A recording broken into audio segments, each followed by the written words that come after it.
संसार में भले ही जब तक माता पिता रहें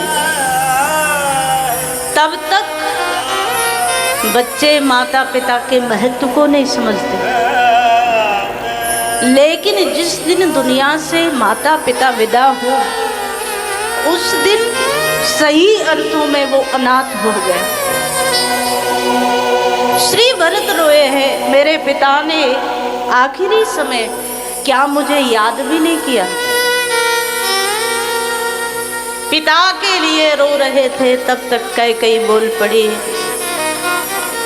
एक वचन में, एक वरदान में मैंने तुम्हारे लिए राज्य मांगा और दूसरे वरदान में राम के लिए 14 वर्ष का वन मांगा। भरत, राम 14 वर्ष के लिए वन में रहेंगे, तब तक तुम्हारा राज्य, तुम्हारा शासन सशक्त हो जाएगा। तुम्हारे हित के लिए मैंने सब किया। और जब भरत जी ने देखा, जब भरत जी ने सुना कि मेरे लिए सिंहासन मांगा और राम जी के लिए वन मांगा, तो पिता की मृत्यु यद्यपि सबसे बड़ा कष्ट है भरत के जीवन का, लेकिन पिता की मृत्यु के कष्ट को भी भरत भूल गए 2 क्षण के लिए। तात तात हे तात पुकारे,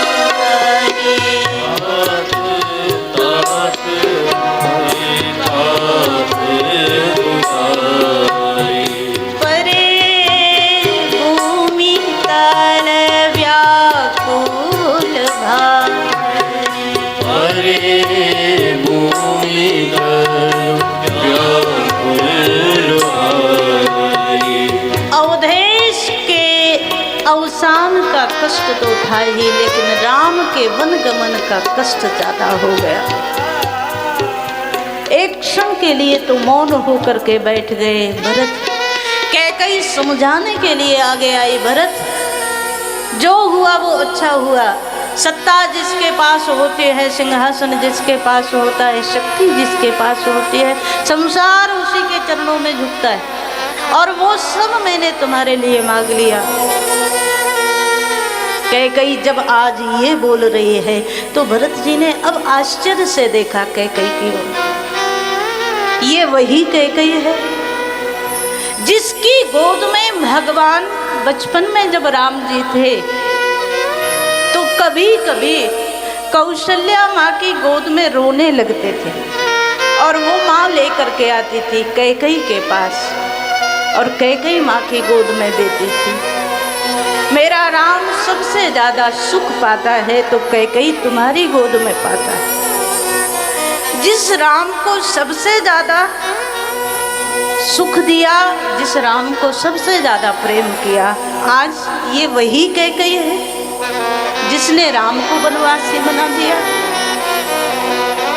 कैकेयी की स्वार्थ बुद्धि को देखा तो भरत अब बोले, मेरे लिए सुख चाहती थी, मेरे लिए सिंहासन चाहती थी, तो एक बात बता, मेरा सबसे बड़ा हित एक चीज में होता। आज भरत बोले। कैकेयी ने पूछा क्या? भरत बोले, यदि मेरा सबसे बड़ा हित चाहती थी तो मेरा हित तो केवल इसमें था, जन्म से काहे न मारे से मोही। जब मैंने जन्म लिया था उसी समय मुझे मार दिया होता तो राम वियोग का कष्ट मुझे उठाना नहीं पड़ता, वो शायद मेरा सबसे बड़ा हित होता।